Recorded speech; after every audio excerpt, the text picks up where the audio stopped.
Assalamualaikum warahmatullahi wabarakatuh. Mulai lagi. Waalaikumsalam warahmatullahi wabarakatuh. Ya baik, kita mulai saja mengefisienkan. Sekarang, metodenya itu tidak seperti yang sebelumnya. Langsung saja, mahasiswa Ibu bilang saja saya nama ini, nama NIM, dan yang saya bahas adalah 2 subjek, misalnya yang dibahas adalah hak azazi dengan, filsafat. Langsung saja, eee masukkan pendapat terkait hal tersebut masing-masing. Kalau ada yang Ibu rasa masih harus Ibu telusurin dalam pemahaman, Ibu akan bertanya, tetapi satu orang akan dapat waktu sesuai yang, mudah-mudahan bisa efektif. Baik, sekarang kita mulai saja ya, kita masuk ke Nurhayayu. Silakan Nurhayayu, apa materi yang diangkat, dan mengapa memilih itu? Oke, baik Bu. Bismillah Bu. Perkenalkan nama saya Nurhayayu, NIM 08. Materi saya yang ambil yaitu negara hukum dan hak asasi manusia. Tapi Bu langsung saja masuk anunya Bu. Tidak usah baca, sebutkan saja intisari dari negara hukum itu seperti apa menurut Nurhayayu, dan mengapa memilih negara hukum dan hak asasi manusia. Kalau bisa kasih contoh boleh, Ibu kasih waktu 3 menit. Oh ya Bu, baik Bu. Perlu kita ketahui bahwa negara hukum adalah sebuah negara yang penyelenggaraan kekuasaan pemerintahannya didasarkan atas hukum. Adapun juga beberapa pendapat, yaitu negara hukum disebut sebagai bentuk negara yang unik karena seluruh kehendak didasarkan atas hukum. Menurut Pasal 1 Ayat 3 Undang-Undang Dasar 1945, Indonesia merupakan negara yang berlandaskan hukum dalam mencari keputusan objektif dari pihak pemerintah dan rakyatnya. Berikut adapun ciri-ciri dari negara hukum yaitu yang pertama, hukum bersumber pada Pancasila, yang kedua, berkedaulatan rakyat, yang ketiga, pemerintahan berdasarkan atas sistem konstitusi, dan persamaan kedudukan di dalam. Saya minta dibahas saja menurut pengetahuannya. Sekarang saya masuk saja. Apa itu sebenarnya yang disebut dengan hukum, Nurhayayu? Hukum itu apa?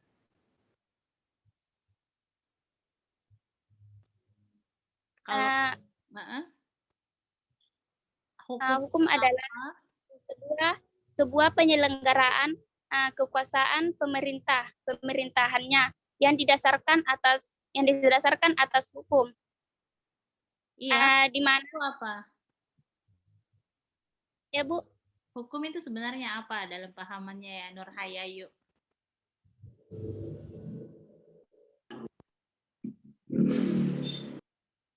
Jadi nanti saya minta sama teman-teman yang lain, nanti langsung saja diakumulasi ya, jadi kayak dicarikan intisarinya saja. Bu, saya negara hukum dan hak asasi manusia, menurut saya hukum di Indonesia ini, seperti ini, menurut saya hak asasi manusia seperti ini, dan saya punya contoh loh Bu, seperti itu ya Ibu mau. Baik, Nurhayayu silakan diakumulasi lagi jawabannya, pending dulu ya, nanti kalau sudah dapat substansinya, Nurhayayu boleh WhatsApp isi saja di grup. Oh ya Bu, siap. Makasih Bu. Makasih. Sekarang kita ke Sahmirawani. Silakan Sahmirawani, presentasikan saja intisari dari dua pembahasan yang menurut Sahmirawani itu menarik. Oh iya Bu. Terima kasih Bu atas kesempatan yang diberikan kepada saya.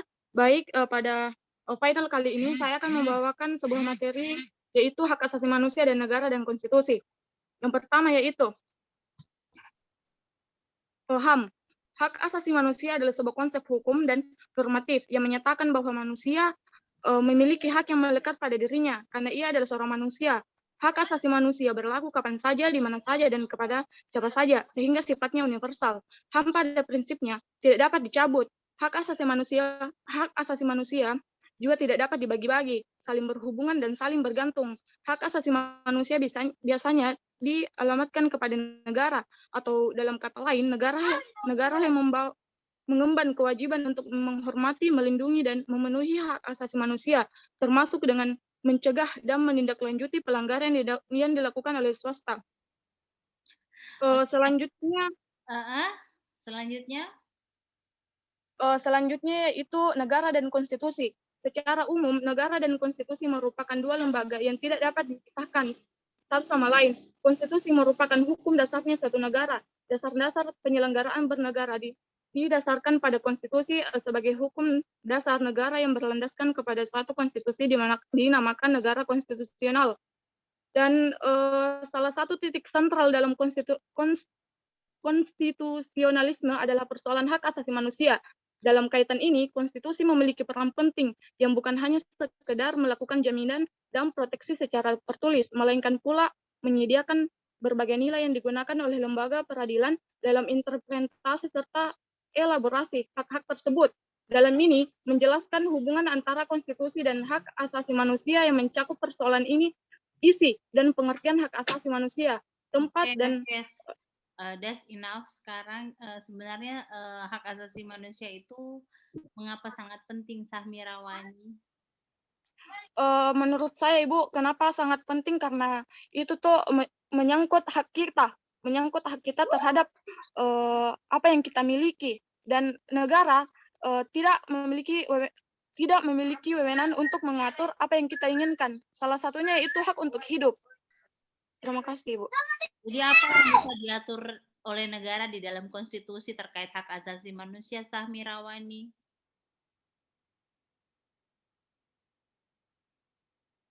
Maaf, Ibu, bisa diulang.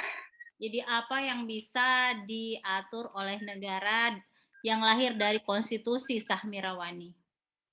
Terkait hak asasi manusia, kan katanya memang ada hak yang melekat atau hak dasar kepada manusia, tetapi tidak boleh diganggu oleh negara. Tetapi negara juga harus melindungi hak asasi manusia, dan itu terdapat dalam konstitusi.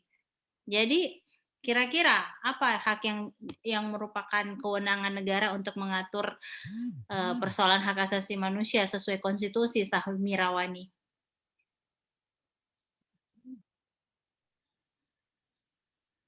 Oke, pending. Silakan jawab di WhatsApp grup ya. Oke, sekarang kita ke Arika Maharani. Silakan Arika. Coba kalau menjawab, kalau boleh dinyalakan ya, dia punya ini video. Silakan Arika. Ada Jini Arika? Iya, Bu. Arika bahas apa? Tolong formulasikan, jangan dibaca ya, pakai bahasanya sendiri. Ibu akan tahu kalau itu hasil dibaca begitu saja, tapi tidak.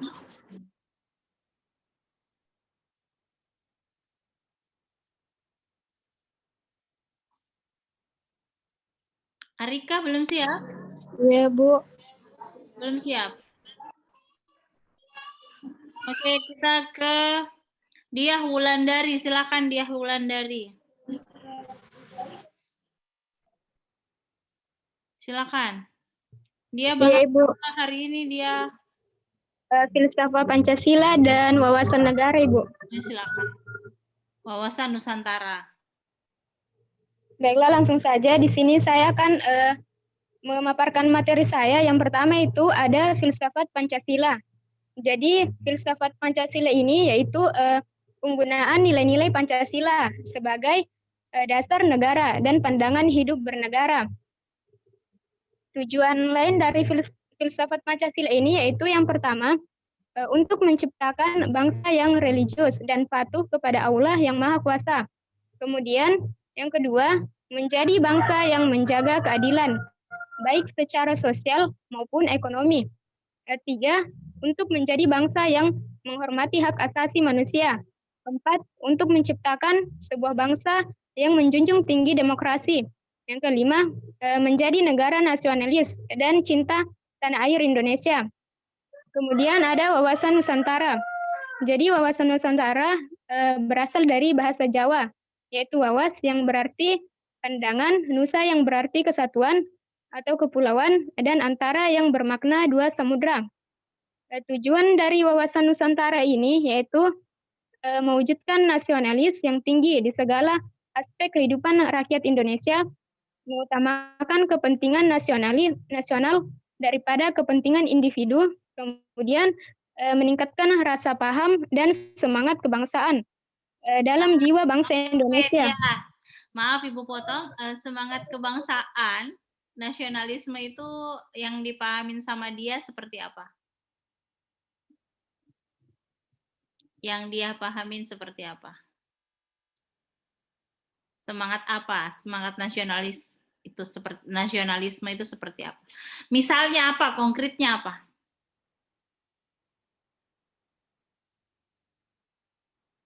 Oke, nanti jawab di grup ya. Silakan. Sekarang Rahmawati. Silakan Rahmawati. Bahasa apa, Ki? Bismillahirrahmanirrahim. Assalamualaikum warahmatullahi wabarakatuh. Di sini saya akan membahas tentang filsafat Pancasila dan ketahanan nasionalisme.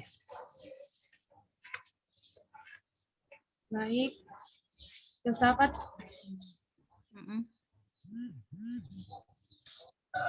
Pancasila. Filsafat Pancasila. Kita mempunyai nilai kehidupan bersama yang disebut dengan filsafat. Filsafat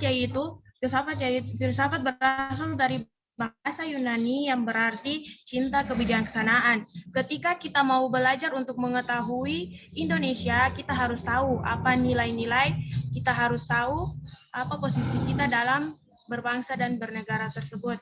Konteks dari Pancasila atau yang mendekati kebiasaan kita bersama yaitu adalah Insinyur Soekarno atau Bapak Proklamasi Indonesia. Beliau mempunyai filosofi atau nilai-nilai yang dipikirkannya sesuai dengan sistem yang ada di masyarakat Indonesia pada saat itu. Insinyur Soekarno selalu menginginkan kemerdekaan kepada rakyatnya, yaitu rakyat Indonesia. Di mana dalam konteksnya, kenapa secara filosofi Soekarno mengatakan kemerdekaan tak lain dan tak bukan, yaitu kemerdekaan tak lain dan tak bukan ialah satu jembatan emas, di mana di seberangnya jembatan itu kita sempurnakan kita punya masyarakat. Istilah kita di sini adalah Insinyur Soekarno sendiri dan orang-orang yang di bagian yang mempunyai peran penting di masyarakat, yaitu pemerintah. Bagaimana cara Insinyur Soekarno membangunnya?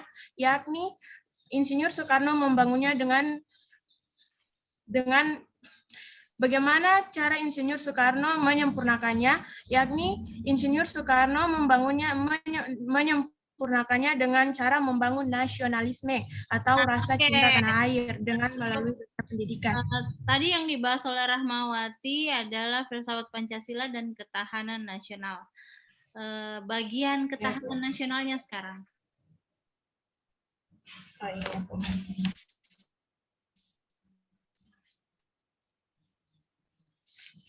Ketahanan nasional.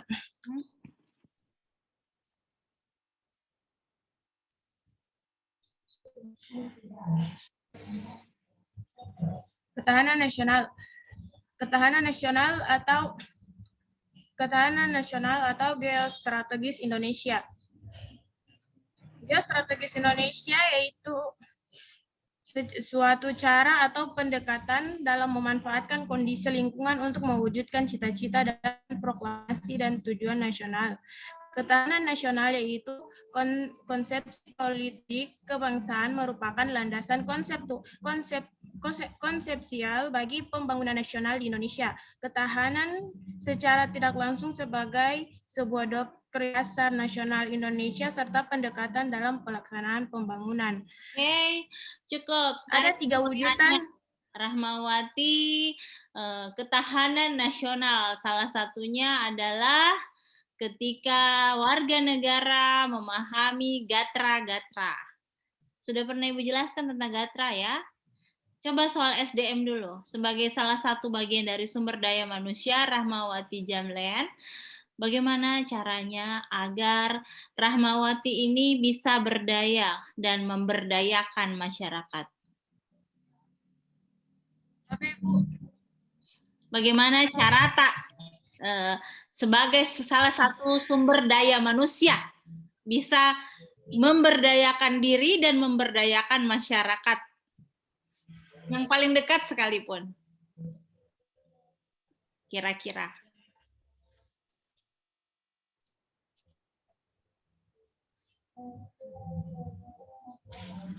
Oke, silakan jawab di grup.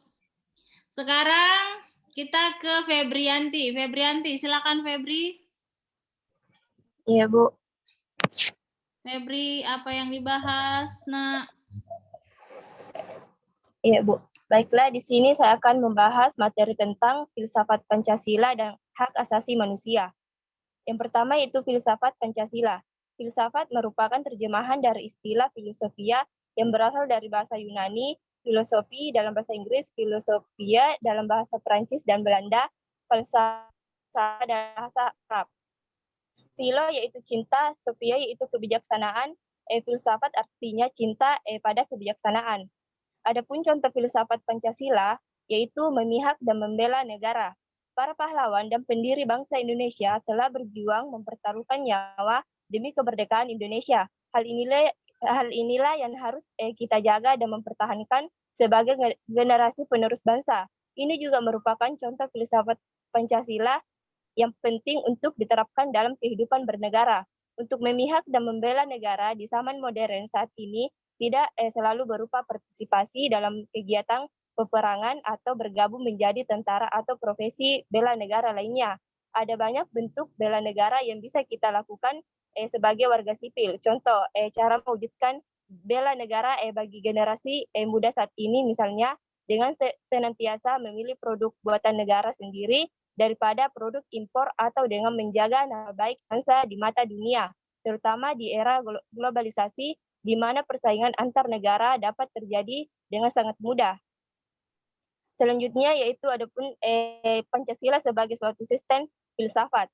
Salah satu bagian dari filsafat tingkah laku atau etika adalah filsafat bangsa, yakni filsafat yang mengkaji isi jiwa suatu bangsa, hasil perenungan tentang isi jiwa peradaban bangsa Indonesia yang dinilai nilai asli yang hidup dalam masyarakat Indonesia jauh sebelum Indonesia merdeka dalam hubungannya dengan Tuhan, dengan kemanusiaan, dengan bangsa dan negara, dengan rakyat Indonesia, dan dengan keadilan hidup. Selanjutnya yaitu hak asasi manusia. Hak asasi manusia. Kita terbatas waktunya, jadi Ibu minta maaf, Febrianti. Tadi filsafat Pancasila dan hak asasi manusia ya. Sebenarnya apa yang dimaksud dengan tadi saudara harusnya mau memakai produk-produk nasional?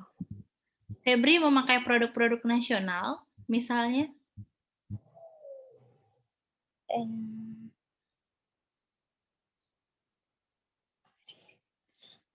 Bingung. Nanti jawab di kelas di WhatsApp grup ya. Kita beralih ke Nuryanti. Silakan Nur, apa yang diangkat hari ini di filsafat di pertemuan final? Nur Yanti. Silakan Nur. Assalamualaikum warahmatullahi wabarakatuh. Saya akan menjelaskan tentang negara hukum dan demokrasi, Bu. Adapun pengertian negara hukum adalah negara yang menyelenggarakan kekuasaan pemerintahan didasarkan atas hukum.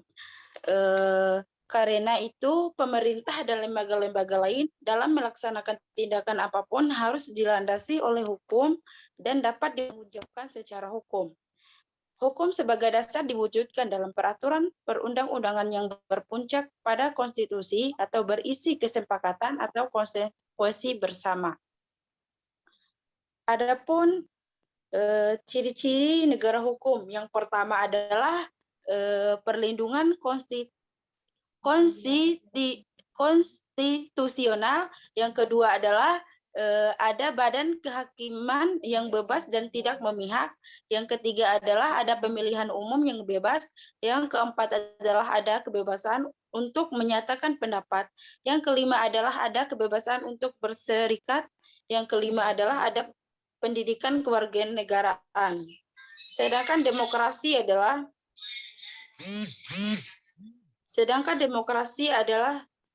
demokrasi, adapun sejarah demokrasi. Yang pertama adalah demokrasi di Eropa.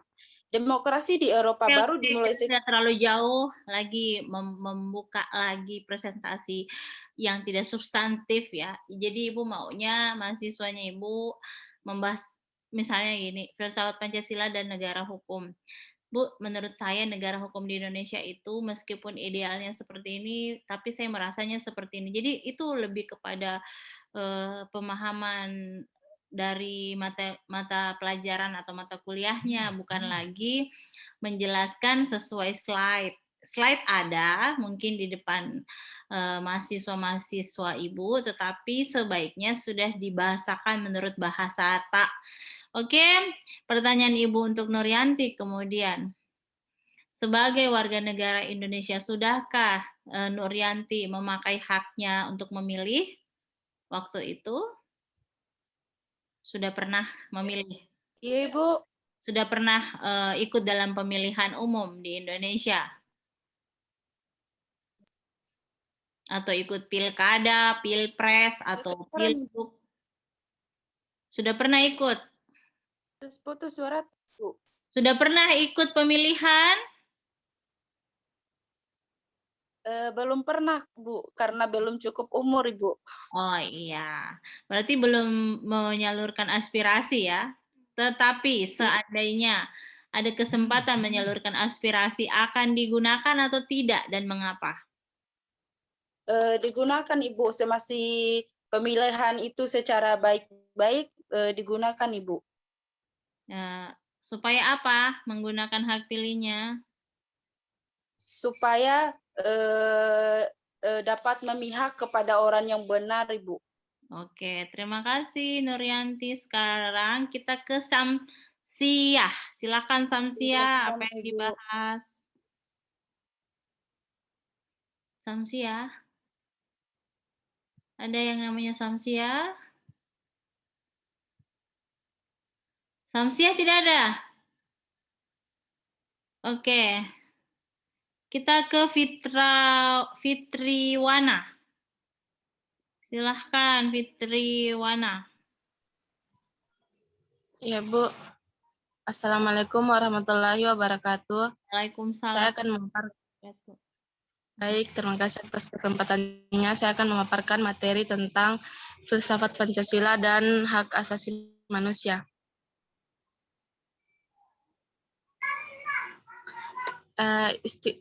Filsafat artinya cinta pada kebijaksanaan. Filsafat terdiri atas 3 cabang utama, yaitu ontologi, kedua epistemologi, ketiga aksiologi. Manfaat filsafat sendiri yang pertama yaitu merasakan hidup yang lebih sadar sebagai manusia, tidak menjadi manusia tenggelam dalam kejasmania saja atau kurang berpikir, menyebabkan manusia lebih cerdas dan tangkas, melatih manusia berpandangan luas atau tidak picik. Pancasila sebagai suatu sistem filsafat. Salah satu bagian dari filsafat tingkah laku atau etika adalah filsafat bangsa, yakni filsafat yang mengkaji isi jiwa suatu bangsa, hasil perenungan tentang isi jiwa peradaban bangsa Indonesia dan nilai-nilai asli yang hidup dan dalam masyarakat Indonesia jauh sebelum Indonesia merdeka dalam hubungannya dengan Tuhan, dengan kemanusiaan, dengan bangsa dan negara, dengan rakyat Indonesia, dan dengan keadilan hidup. Pengertian hak asasi manusia. Hak asasi manusia adalah hak-hak dasar yang dibawa manusia sejak lahir yang melekat dengan potensinya sebagai makhluk dan wakil Tuhan. Kesadaran akan adanya hak asasi manusia. Sampai di situ Fitri. Hak hidup. Menurut Fitriwana, selama ini di Indonesia Fitriwana hidup seperti apa? Apakah hak hidup bisa dijalani Fitriwana dengan baik? Mengapa? Iya, Ibu, bisa dijalani dengan baik karena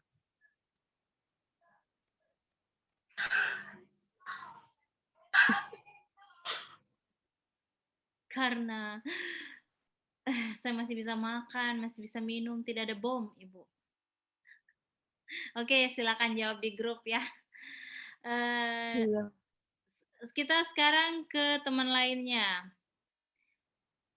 Nur Mutia Ramahani sudah ya atau belum? Belum, Ibu. Silakan Nur. Ya, Bu. Terima kasih atas kesempatannya, Ibu. Di sini saya akan memaparkan materi tentang yang pertama itu hak asasi manusia. Hak asasi manusia adalah hak-hak dasar manusia yang dimiliki sejak berada dalam kandungan dan setelah lahir ke dunia, yang berlaku secara universal dan diakui oleh semua orang. Ciri-ciri hak asasi manusia, hak tidak diberikan kepada seseorang, melainkan merupakan hak semua orang, baik itu hak sipil, hak politik, hak ekonomi, hak sosial, dan hak budaya. Hak asasi manusia tidak dapat dicabut, dihilangkan, atau diserahkan. Hak asasi bersifat hakiki, yaitu hak yang sudah ada sejak manusia lahir ke dunia. Hak asasi manusia sifatnya universal, sehingga berlaku bagi semua manusia tanpa memandang status, suku, gender, dan perbedaan. Macam-macam hak asasi manusia. Yang pertama, hak asasi pribadi. Yang kedua, hak asasi politik. Yang ketiga, hak asasi hukum.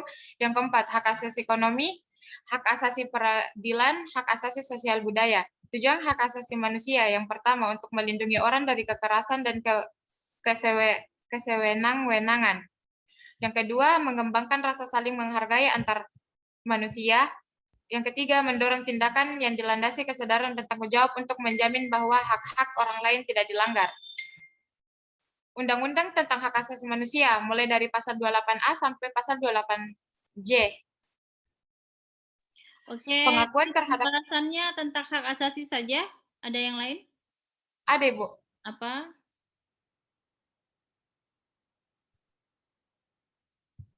Tentang wawasan Nusantara. Wawasan Nusantara bagaimana? Wawasan Nusantara adalah cara memandang masyarakat Indonesia dengan orientasi untuk mempertahankan persatuan dan kesatuan untuk mencapai tujuan nasional.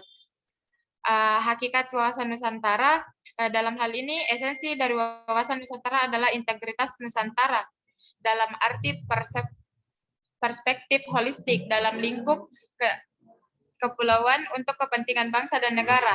Semua lapisan masyarakat yang menjadi warga negara Indonesia, baik pejabat maupun rakyat biasa, harus mampu berpikir dan bertindak demi kepentingan bangsa dan negara Indonesia. Oke, bagaimana itu mampu berpikir dan bertindak untuk kepentingan bangsa dan negara Indonesia, Nur Mutia? Apa tadi, Ibu? Bisa diulang? Masa dia yang membaca yang terakhirnya dia tidak tahu? Coba, apa itu namanya berbuat untuk kepentingan bangsa dan bernegara?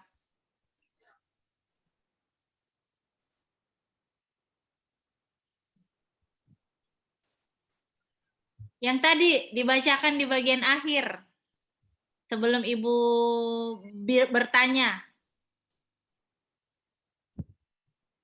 Ada di situ, Nur. Coba bacakan ulang. Mampu berpikir dan bertindak demi kepentingan bangsa negara Indonesia. Oke, coba dikonkretkan. Itu masih abstrak.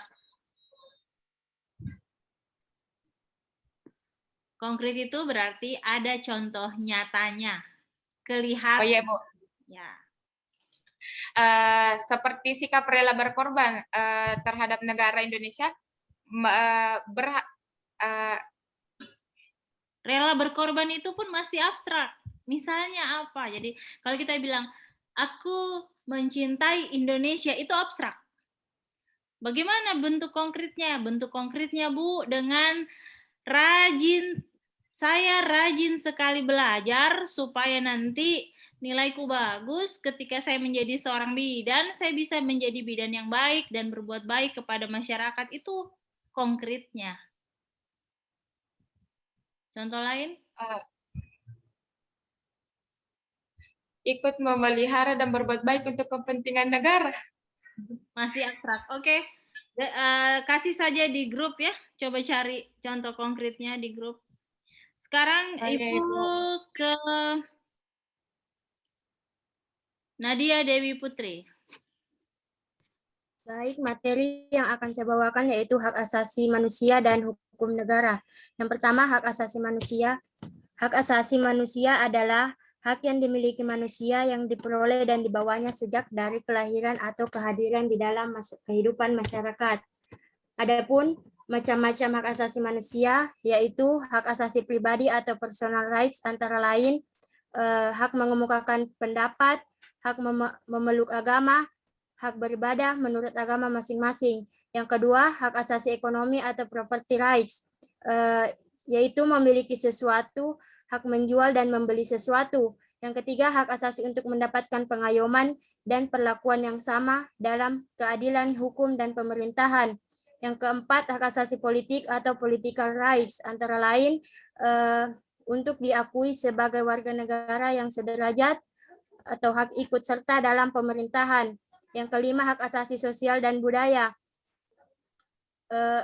adalah hak untuk memilih pendidikan, hak mendapatkan pelayanan kesehatan, hak untuk mengembangkan kebudayaan. Adapun contoh pelanggaran hak asasi manusia yang terjadi di Indonesia, misalnya peristiwa pada Tanjung Priok pada tanggal 12 September 1984. Dalam kasus ini 24 orang tewas, 36 orang luka berat, dan 19 orang luka ringan. Keputusan majelis hakim terhadap kasus ini menetapkan seluruh 14 terdakwa dinyatakan bebas. Materi kedua yaitu negara hukum. Menurut pasal 1 ayat 3 Undang-Undang Dasar 1945, Indonesia merupakan negara yang berlandaskan hukum dalam mencari keputusan objektif dari pihak pemerintah dan rakyat. Adapun ciri-ciri negara hukum menurut Undang-Undang 1945 yaitu hukum bersumber pada Pancasila, berkedaulatan rakyat, pemerintahan berdasarkan atas sistem konstitusi, persamaan kedudukan di dalam hukum dan pemerintahan. Oke, cukup. Kalau kita ambil salah satu ciri dari negara hukum yaitu persamaan di bidang hukum. Misalnya apa, Nadia Dewi Putri, contoh konkretnya? Kalau sama kedudukan setiap warga negara di bidang hukum, itu contohnya seperti apa misalnya? Ibu kasih konkretnya misalnya ya. Kalau ada yang berhak mendapatkan vaksin 2 kali dosis untuk mencegah terpapar dan berat dalam kasus COVID-19, itu pemberian vaksin itu adalah hak. Jadi nanti kalau ada orang lain yang warga negara Indonesia tidak dapat dengan alasan vaksinnya tidak tersedia, maka itu seperti apa, Nadia? Apakah ada diskriminasi dalam perolehan vaksin di Indonesia? Itu baru dari segi hak ya, dari sisi hak. Kan kita bahas hak dan hukum. Nah, kalau Nadia punya jawaban konkret, silakan. Sebenarnya alasan kalau misalkan tidak ada vaksin, vaksin itu habis, seharusnya pemerintah menyediakan vaksin baru untuk masyarakat agar masyarakat lebih cukup untuk melakukan vaksinasi. Oke. Selain itu, kalau misalnya seseorang berhadapan dengan hukum, bagaimana, Nadia Dewi Putri? Maka dia seharusnya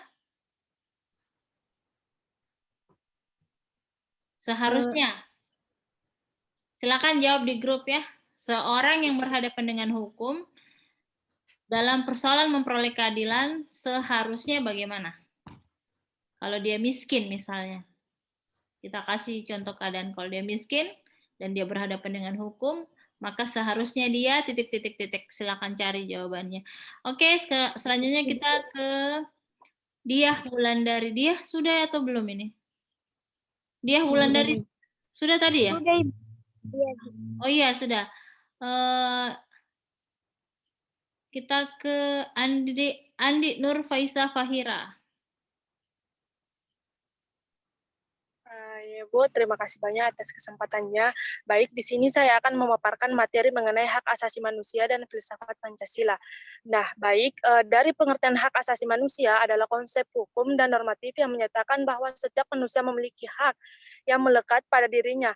hak asasi manusia berlaku kapanpun, dimanapun, dan sampai kapanpun.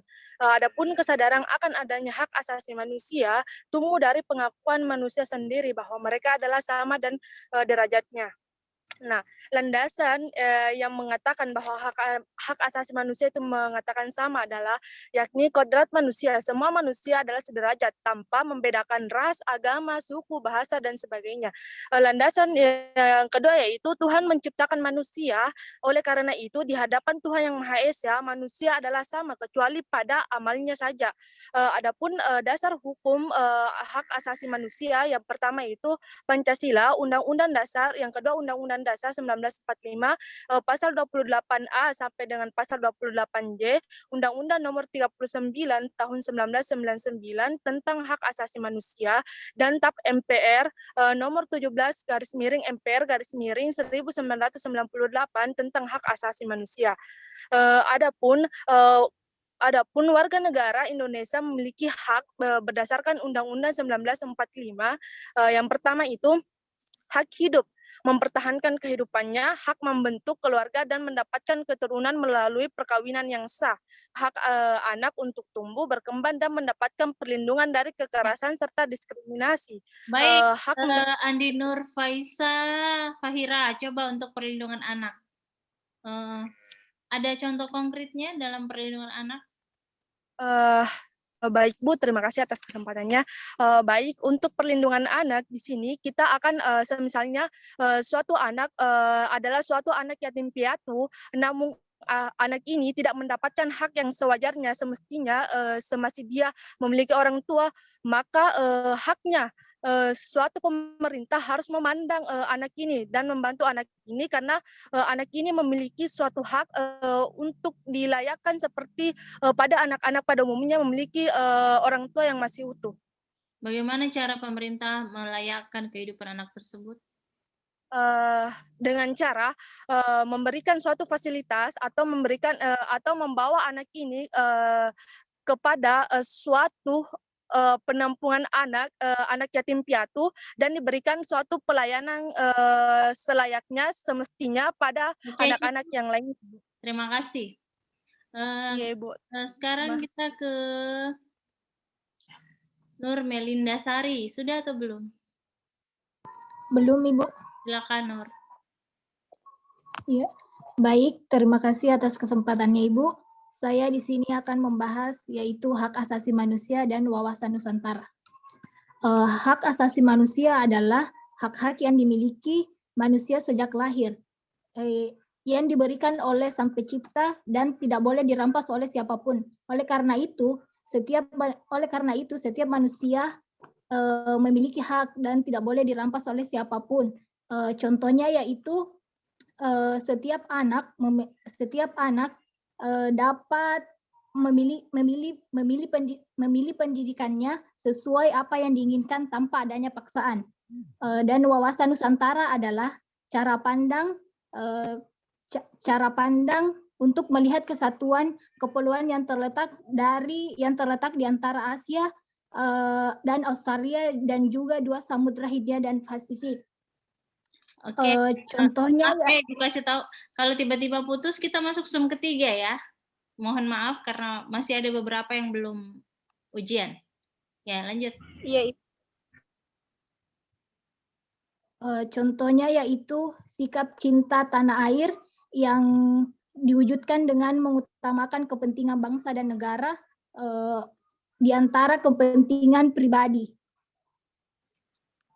Nur, terkait hak asasi manusia, kalau ada anak yang disuruh menikah dini oleh orang tuanya, seharusnya bagaimana peran negara dan masyarakat? Peran negara dan masyarakat seharusnya pernikahan dini itu tidak terjadi karena pernikahan dini tidak dibolehkan karena seorang anak harus memiliki